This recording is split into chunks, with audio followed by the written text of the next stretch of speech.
Just the other day, I made a comment about my biggest concern over Bitcoin and what could possibly make it hiccup and perform poorly. I think Bitcoin is probably the most liquid asset in the world.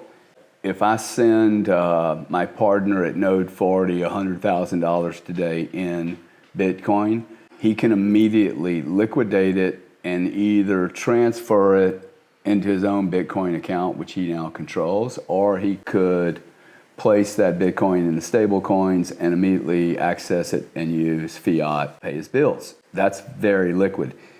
If I took the same transaction and didn't use Bitcoin, but I did a wire transfer of political currency, US dollar, also referred to as fiat, that wire is going to sit there all night tonight, the instructions. There'll be one or two phone calls back to me to confirm that it was me. And then maybe tomorrow, hopefully tomorrow, my partner at Node 40 will be able to access the money around 2 p.m.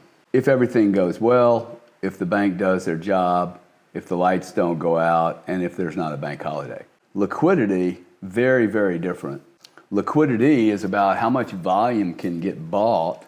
Look, there's $1 billion a month that Bitcoin miners push into the market. They're having to sell these coins because they have debt that they burden the company with for all the capital expense of the mining and the electricity and all the things that go into the capital required to build a mining facility. These miners have to generate capital every month, and they liquidate, they make liquid about $1 billion a day in transactions that are basically being liquidated so they can use cash to pay off their debt. What happens in 6 months when they don't have they still need the $1 billion, but they're not producing 900 Bitcoin a day. They will only be producing 450-ish Bitcoin a day. So if they still have to collect $1 billion in payments and the price doesn't change when the halving comes, they have a problem, okay? So the miners are gonna fail. So this is why people say the price has to go up to keep up with the miners putting out 450 units instead of 900 units a day of Bitcoin. They're going to produce 450, which would logically say that the price has to make up for the halving. My concern about liquidity is when large players come to the market and desire to buy, say, $500 million worth of Bitcoin a day, they'll suck up some of the miners that are selling $1 billion a day. In fact, Node 40 just examined a client. They have $100 million in transactions on Bitcoin. Of that, there were only 8 transactions. So these guys are doing very large volumes of acquisitions on Bitcoin. They're not buying one Bitcoin at a time. They're buying many of them at a time. My concern is if you have 3 ETFs, large companies, and then you have a bunch of family offices who now have approval to either buy the spot market ETF, or in fact, they now have full-on green flags. Hey, Bitcoin's gonna run, let's buy the ETF, let's buy our own Bitcoin, then let's go buy some surrogates like MicroStrategy and GBTC. All those things are going to impact liquidity, and I'm not sure Bitcoin has ever been tested in a marketplace where you have 5 major players who want to buy large volumes of Bitcoin, and most of the Bitcoin never moves anyway.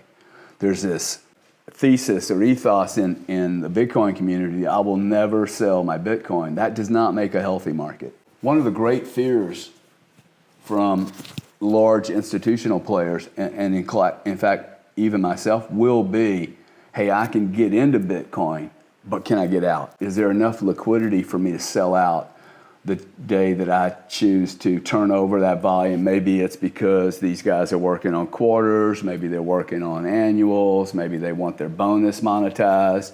Until it's able to go through a number of different events where there's large buying and large liquidations and the market's really, really functioning, I think that is my only concern, that Bitcoin just does not have the volume to not have increased volatility. You guys thought the volatility in the past was great.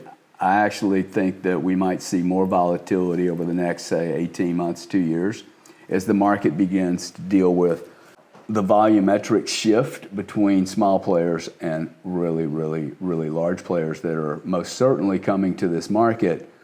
What will make them run away from this market if they do come into it is a failure to provide proper liquidity that doesn't create massive gaps in either the bid or the offer. I think everybody should be really concerned and wary of this possibility.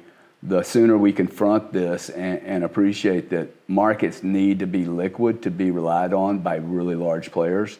It usually takes a while for that liquidity to occur, so I don't expect it to be flawless. But we can't have $3,000, $4,000 pop days or $10,000 God candles. I mean, you can have a God candle once or twice. That's just establishing a real step change in the market. What we can have is God candles up and down, lasting many months at a time. That would be an unstable market, and all the boys on Wall Street will run away from it as fast as you can say run away. So that's my thesis on liquidity and liquid markets. They are different things, and they can be confused. Irrespective of the liquidity of Bitcoin, I think Bitcoin will remain the most liquid asset. So everybody get off zero. We're all going to be fine.